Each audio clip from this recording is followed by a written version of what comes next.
Hey everyone, this is David Brown with the migration update for May 23rd, 2025 from the Derby Hill Hawkwatch. I'll give you one guess. Do you think the weather was good today or lousy?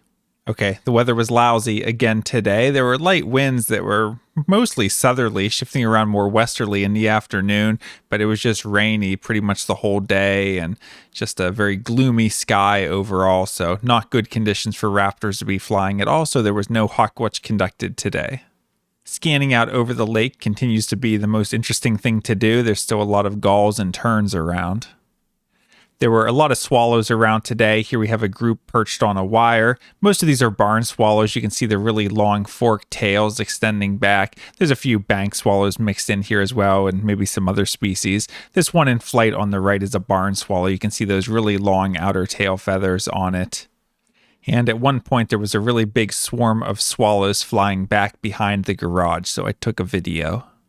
It was nice to see this male rose-breasted grosbeak come down and visit our feeder. We've been hearing them sing a lot from the trees, but it's been a while since I've gotten a nice look at one. From Derby Hill today, I had 57 species. Our friend Vid came to visit. We know Vid from the Braddock Bay Hawkwatch in Rochester, and I'm holding the cigar box guitar that Vid made for me a few years ago. Vid took Kim and I out to lunch. We went to the Lakeside restaurant. We all had burgers, and they were delicious. Afterwards, Vid fixed a loose wire in my nocturnal flight call microphone cable. So thank you, Vid, and also thank you to fan of the channel, Bill, for stopping by and bringing us some solder so that we were able to fix that wire. It's hard to get me away from Derby Hill, but I had already broken that rule once today, so when Kim suggested that we go to Oswego to do some birding in the afternoon, I said, sure, why not? And we started at Fort Ontario State Historic Site. Right as we pulled in, I opened my door and could hear some unfamiliar bird calls overhead, and I looked up and saw this flock, and my first thought was, well, I wonder what kind of ducks those are. And my second thought was putting the sound together with the flock and realizing they weren't ducks, they were shorebirds, and they were big ones giving this loud whistling call. This was a flock of Wimberl, and thankfully as they went away, I was able to get some photos that show enough detail you can make out the long curved bills on some of them. And this is the window when we get migrating Wimberl. There's sort of this 5-day window here, May 20th through the 25th, that if you're going to get Wimberl for the season and for the spring, this is when you're going to get them, and a nice rainy day could keep them down low. So it was better to be lucky than good today with the good timing to get this nice flock of Wimberls. In this photo, you can see the fort here on the right, and towards the left side of the photo is where that flock of Wimberl must have come from. And here's looking the other direction out over the water, and they were just heading straight out and away, probably going straight across Lake Ontario. We continued west along the lakeshore and stopped near the Maritime Museum, which made us think of friend of the Hawkwatch, Don Metzger. We continued west to the next pier over, which is this nice grassy pier that's a bit of a park area known as the Cahill Pier, and there were a lot of gulls in the air and on the grass.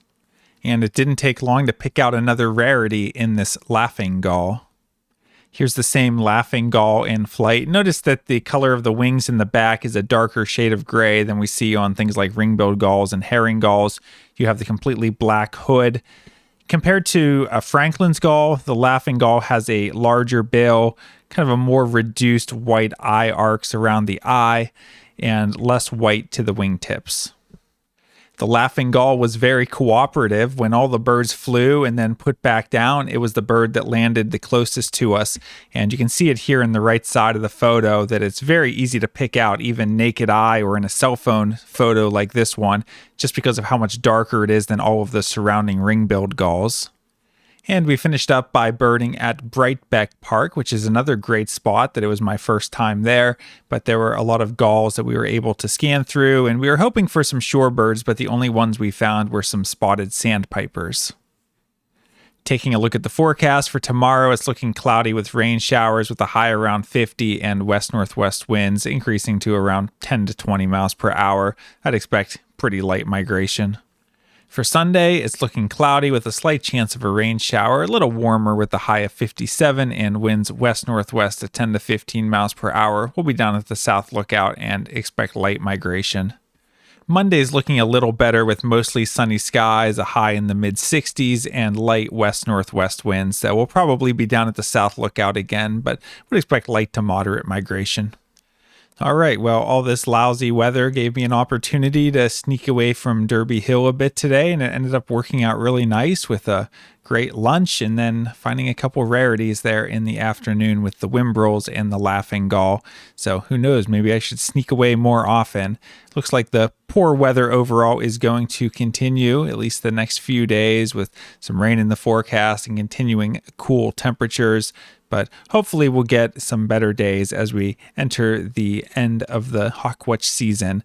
The last day of the Hawkwatch is a week from tomorrow. So hope to see you out soon at Derby Hill. From Lego Birds, this is David Brown. Thanks for watching.